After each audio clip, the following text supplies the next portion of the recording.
EN. Top 12 most debated Tartaria buildings plus common counterarguments. Hook. There are two sides, so you can decide for yourself. Have you ever wondered why some old buildings look as if they were raised by a world already accustomed to grand scale? And yet, they're told to us as scattered stories with no shared memory. Domes too large for a small town.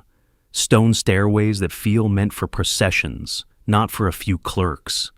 Columns, upright, balanced, standing through blizzards, while the construction record itself can feel strangely thin. There are places where you look and sense that something doesn't fit, not because it's mystical, but because it is too orderly. Today, we'll pass through 12 of the most debated buildings in the Tartaria story, but slowly, no rush to conclude. There are two sides, so you can decide for yourself. And each time we pause in front of a structure, we will hear two voices. One voice whispers, "This is the trace of a memory that was cut away." The other speaks calmly, "No, it's craft, documents, and the era." We begin with the kind of buildings everyone has seen in photographs, but few have stood before long enough. 1. The World's Fairs halls, the vast exhibition palaces, Chicago, 1893, and similar fairs, great domes, colonnades that seem to run on without end, white facades, controlled, temple-like, more shrine than fairground. Those who debate it ask, how could a city raise an entire white city almost within a season, and then watch it vanish as if it had never been? If it was only temporary, why does the architectural language feel so solemn? And why do the photographs show a scale that resembles a capital? The counter-argument says much of it was light material, built for spectacle. The goal was visual impact, not permanence. Removal was planned from the start, along with fires and the cost of upkeep. And yet, the question remains. If something so overwhelming can be made to feel real, then where is the line between the temporary and the true? 2. The Pennsylvania State Capitol, Harrisburg, dome, murals, grand halls. A dome like a vow made of stone, long corridors, deep arches, the feeling of stepping into an age that believed power was a ritual. Those who debate it ask, why would a young government choose the language of ancient empires? Why do the decorative skills, stone, bronze, painted ceilings, appear as if they belong to a long-established tradition? The counter-argument says, it is neoclassical style, clearly commissioned. There are architects, budgets, and skilled labor. It is a national statement, not the footprint of an erased civilization. And we listen. One side speaks of memory, the other speaks of intention. But in the hush of the Great Hall, we still sense something else, not only style, but a mindset, the belief that space can teach a human being reverence. 3. The Cathedral of Learning, Pittsburgh, an academic tower like a sacred tower, a tower for study. Yet it stands like a church, so tall its shadow stretches over smaller roofs. Those who debate it ask, why would education need the form of a ritual tower? And how could early 20th century building produce an interior that feels like a carved cavern? The counter-argument says, the era favored monuments. The university wanted a symbol. Technology, steel, concrete, elevators was enough to reach that height. But inside, it doesn't feel like classrooms. It feels like a place that stores something. A vault of memory made of stone. We've only touched the first 3 points, and already the tension is clear. One side reads the building as a relic. The other reads it as design. In the next part, we would step into stations, palaces, and blocks of stone, places where some say history passed by without recording enough. But for now, let the questions stay with you. No need to answer quickly. Some structures do not need anyone to tell their story. They tell it themselves, through height, through proportion, through the feeling that they were built for a world more crowded, more patient, and trained to move in ritual. We continue. Still two sides, still your judgment. 4. St. Louis Union Station, a station built like a palace, a place for trains, wearing the language of fortress and cathedral. A great arch, a clock tower, a corridor like a royal hall. Those who debate it ask, why would a station require the solemnity of ancient power? Was the railroad only a later coat placed over an older kind of space? The counter-argument says that century believed in public buildings as symbols. Stations were gateways to a city. They built big to say, we will endure. But if so, why did so many monumental stations become obsolete so quickly? As if the original purpose had simply changed its name. 5. Michigan Central Station, Detroit, a forgotten stone mass. It stands there, like a dead tree still upright, repeating windows, even rhythms of columns, a cold order. Those who debate it ask, how could a society build something this immense, then abandon it like a broken vow? If it had the strength to raise it, why not the strength to keep it? The counter-argument answers, economics shifted. The city changed pace. Rail lost its role. No secret, only cycles. But sometimes, what unsettles people is not the reason for decline. It is the speed of decline, of something made as if it were meant to last. 6. Philadelphia City Hall, a civic building rising like a sacred tower, the center of administration, shaped like a ritual spire, stone on stone, statue on statue, passages like a maze. Those who debate it ask, why does bureaucracy need so many layers of symbol? Is this the remnant of an older tradition, where authority had to be wrapped in sacred form?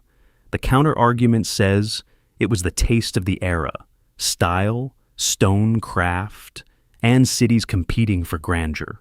Yet standing beneath the tower, another question rises. Did earlier builders understand that people obey longer when space teaches reverence? 7. Ellis Island Main Building, a gateway shaped like a monastery red brick, curving arches, a courtyard like a place of cleansing, arrivals, departures, waiting to be judged. Those who debate it say the layout feels less like paperwork and more like initiation, as if the building was designed to change a person. The counter-argument says it was practical organization, separate flows, create order, protect public health. And yet, old photographs still show faces as people pass through. Not only migration, but the feeling of being weighed by architecture. 8. The Palace of Fine Arts, San Francisco, a temple that worships no god-tall columns. Stillwater, a dome like a second sky. A place called art, shaped like a shrine. Those who debate it ask, why would an exhibition choose the language of ancient temples? And why does it make people quiet the moment they enter? The counter-argument says, it is deliberate nostalgia, a stage for beauty, a symbolic structure, nothing more. But beauty can be a kind of memory, not personal, but human. And now we have 8 buildings, 8 places whose shapes keep pulling us back to an old question. If it is all style, why does that style feel like a shared language, spoken fluently by cities far apart? There is something strange. When we set these structures side by side, they read like lines from the same prayer, even when they were written in different places, by different hands. And still, 2 sides. You decide. We move to the final 4, the ones most often named when people speak of Tartaria. 9. The Winter Palace/Hermitage, St. Petersburg, a stone ocean of a palace, a facade stretched like a shoreline, windows repeating without end, columns and moldings like frozen waves. Those who debate it ask, a new city on marshland. Why does it carry a palace as if it belongs to many centuries? And why is St. Petersburg sometimes described as a city built by will? As if its memory is not entirely natural. The counter-argument says the Russian Empire mobilized vast resources. There are records, plans, craftsmen, and materials. It is politics and ambition. But what unsettles some people is not whether it was possible. It is the feeling that certain buildings do not only serve power, they serve an order of the universe that earlier people trusted. 10. The Kremlin complex, Moscow, walls layered like layered memory towers. Walls, churches, palaces, a small city inside a city. Those who debate it say, when many layers of history stack up, the deepest layer can be renamed. Older stone gets assigned to a later dynasty, and memory changes owners. The counter-argument says the Kremlin is old, rebuilt many times. Different eras left different marks. No additional theory is required. Yet before those walls, a gentle question arises. When a place is rebuilt again and again, can we still tell what was the beginning and what was the final coat of paint? 11. Hagia Sophia, Istanbul, a dome suspended between sky and earth. A dome still called a marvel, not only because it is large, but because it creates an emptiness, as if space itself can pray. Those who debate it ask, how could an ancient age achieve that balance, that proportion, that feeling of suspension with pre-modern means? Was there once a craft tradition that later broke, leaving only legend? The counter-argument says there are records, methods of vaulting, experiments, failures, repairs. Byzantine architecture is a continuous development, not a miracle. But whichever side you lean toward, Hagia Sophia leaves one quiet truth. Earlier builders did not build only for shelter, they built to shape a state of mind. 12. The Taj Mahal, Agra, a tomb shaped like paradise white stone.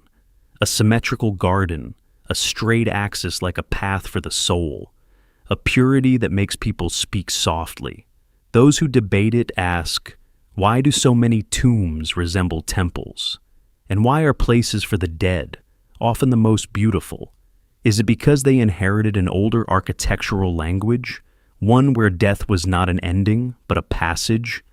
The counter-argument says it is Mughal aesthetics, master artisans, imperial patronage, the tradition of paradise gardens. There is no gap in history here, and still the question remains. Not about the Taj Mahal alone, but about the shared pattern across distant places. Domes, columns, symmetry, courtyards, towers. Proportions that make a person slow down the moment they step inside. If Tartaria is only a label, why does the label cling most stubbornly to buildings that feel as if they belong to a world that understood space as sacred? And if it is all merely style, why does that style appear like a collective memory rather than a passing fashion? We do not conclude. We don't need to, because the purpose of this journey is not to win an argument. It is to keep a question alive, a little longer inside you.